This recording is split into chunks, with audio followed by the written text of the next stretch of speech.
Hello, hello. Over here to your left. Where are you? How you doing? How you doing? I'm good. Yourself? Yeah, not bad. Good, man. First UFC media day, first sir. UFC fight week. What's the feeling like so far as you embark on these first steps as a UFC athlete? Yeah, great feeling so far. The whole environment, good energy, very professional. I've been through a lot of previous organizations, very high level as well, with the IMAS, Cage Warriors. And I can say, yeah, it's another level up here, and I'm enjoying it so far. And in terms of the grounding that you've had, you know, having that path through the amateurs, through IMAF, into Cage Warriors. I think you were amateur at Cage Warriors first as well, weren't you? Yeah, originally, yeah. And then up through the pros as well.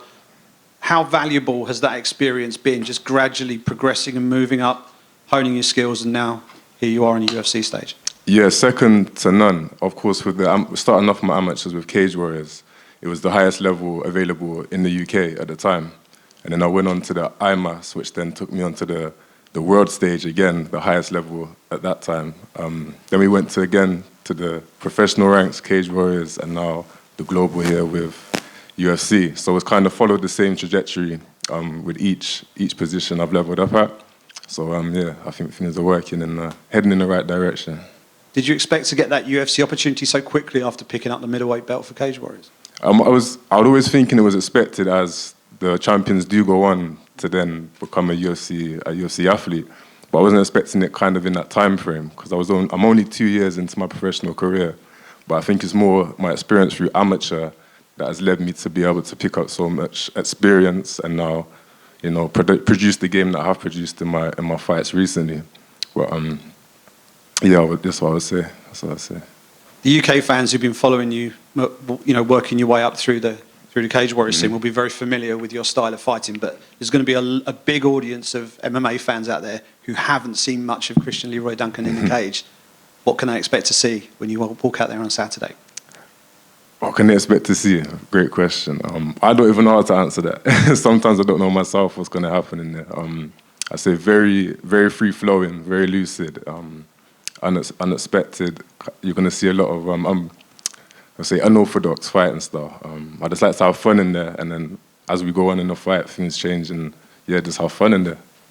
What do you make of your opponent? He likes to stand and throw. He's heavy-handed. Yeah. Does he play into your style, do you think? Yeah, I believe so. He's a great fighter. Obviously, he's at this level now, well experienced as well. 6 fights within the UFC, 3-3, I believe his record is. But nonetheless, a big threat. He's been at this level. He's experienced some top guys at this level as well. So I'm expecting a well-prepared man and a great fighter. So I look forward to that the most, the greatest test. No, you're a very sort of calm, sort of composed character. I don't know if you're a big prediction guy. Have you got any kind of prediction for us for fight night? Outcome-wise, no, but I can guarantee that it's going to be an explosive fight, start to finish, and definitely one to watch out for. Top man, appreciate it. Yes, sir. Christian, down here, you touched on Dusko's experience. Are you happy to be fighting somebody so experienced in the octagon in your debut? Yeah, definitely. I kind of was expecting it just because of how I explained earlier through amateurs, my early days with the IMAF. I'm fighting world champions in other countries, you know, the top guys in the world. So we're only kind of matches that kind of caliber. So same with Cage Warriors. I'm fighting top guys coming into Cage Warriors from other organizations. They was at the top. They was the champions here, undefeated records, 10-fight win streak. So it kind of follows that same trajectory, and I was expecting that coming into the UFC. Yeah. And it's always a surreal moment when you get the call or the email saying that you're in the UFC. Like, talk us through that moment when you found out. Yeah. So it was kind of a funny way that we found out that I was going to be on this card in London, because I was set to fight Jesse Taylor, who most of you sure are familiar with, especially the long-term MMA fans. Very well known from the Ultimate Fighter. I would say one of the most experienced fighters on the planet at this point, how long he's been around. So I was set to fight him on New Year's Eve, and we had the weigh-in on the Friday. All clear, all good to go. Saturday morning, we had a call from Graham, the owner of Cage Warriors. And he called us down to the office. As soon as the door opened, I seen the doctor in the boardroom. As soon as I seen that, I shake on my head. I kind of expected some bad news here and there. He took us into a separate room and explained that Jesse was involved in a freak accident. He got hit by a car that evening. So around 3 a.m. in the morning, I believe. took him to the hospital, checked out, all clear, but he done something to his shoulder where he wasn't able to fight. And then he also said, at that moment, he said, every cloud has a silver lining, 99% you're going to be fighting on the card in London. So that's the way we find out. It's kind of a roller coaster of emotions, but it's worked out in a positive way. And what was your reaction to your friends and family? Say again? What was the reaction to your friends and family when you relayed the news to them? Yeah, they was obviously annoyed. First of all, they was asking, is he okay? Which, yeah, I appreciate. And yeah, they was over the moon. I didn't think they expected this moment to come, but not so soon. But yeah, a lot of support, friends, family, and support back home. Whole lot of support, man. Appreciate it, man. Yes, sir.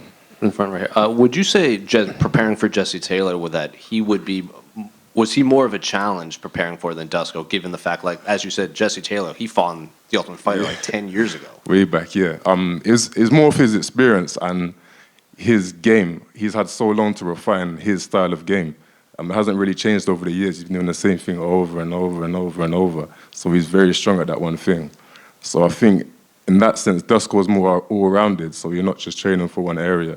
So I'd say in the area that he was good at, yeah, I would say they're more of a challenge, but all around, I think Dusko posed a bigger threat. And the last one for me. Can I get your thoughts on the main event between Kamaru and Leon? How do you see that playing out? Leon, I'm looking forward to that one.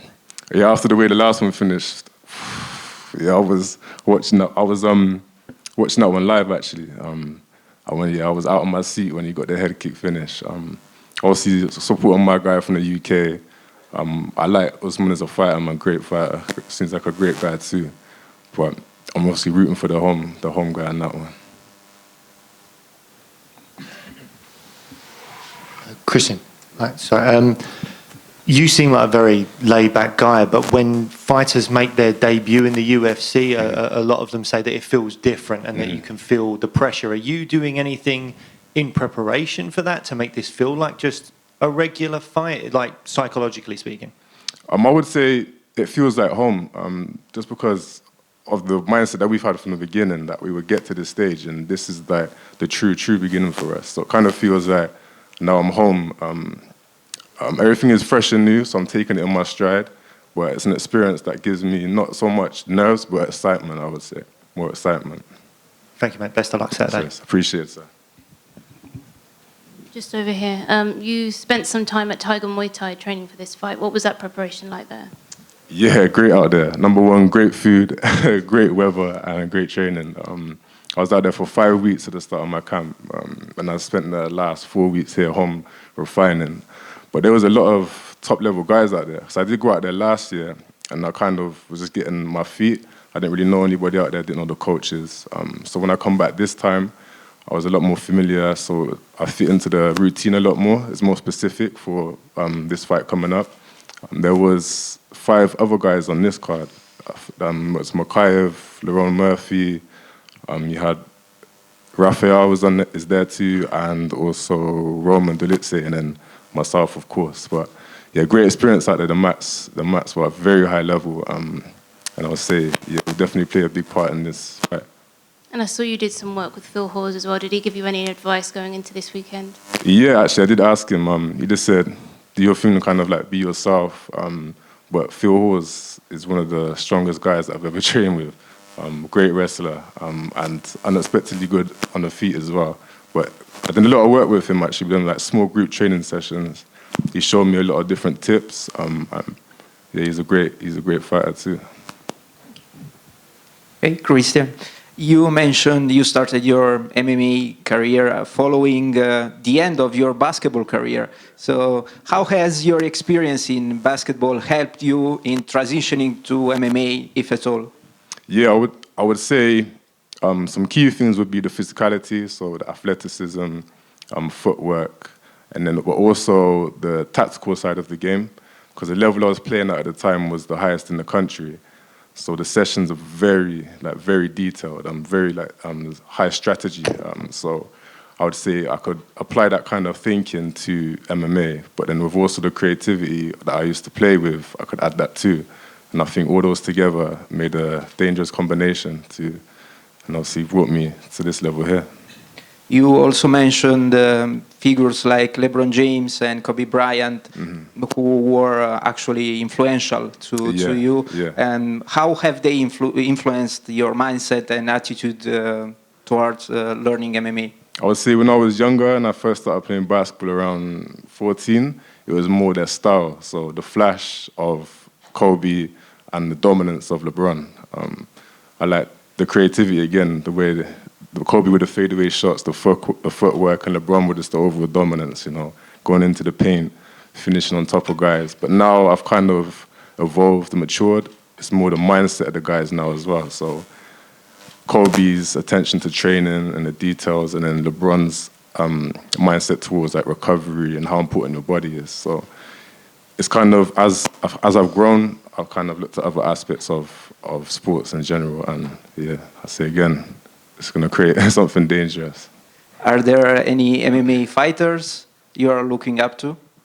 Yeah, when I started out, I never really knew much about mixed martial arts at all, or UFC. I heard of cage fighting, but I wasn't familiar. My first day of training, I went home and I was watching John Jones fights. And then I remember sitting down and I was watching him, like how people would watch a series on Netflix back to back on watching his fights back and forth. And that was, from there, that was my top fighter. I've grown to love different styles, different fighters. Anderson Silva's up there too. Bisping as well. I'd also say Demetrius Johnson.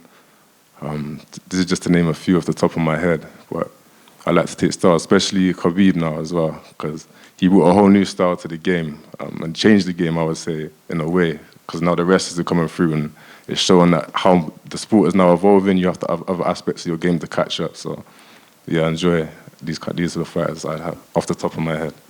Thank you. Best of luck. I appreciate it. Got one more quick one for you. Your coach and mentor, Mark Weir. Mark the Wizard Weir, yeah. In the back of the room there. His first UFC appearance was in London. Yeah. He got the job done very quickly. How can you produce a similar moment for UK MMA and for your team? We'll have to see what happens. I don't think he was expecting that, but yeah, he had a great start to his UFC career. Put a lot of eyes on him and the UK, pioneer of the MMA in the UK alongside Ian Freeman and others. But I think with that one there, I have to say time will tell. We'll see what happens in the night. Nice one.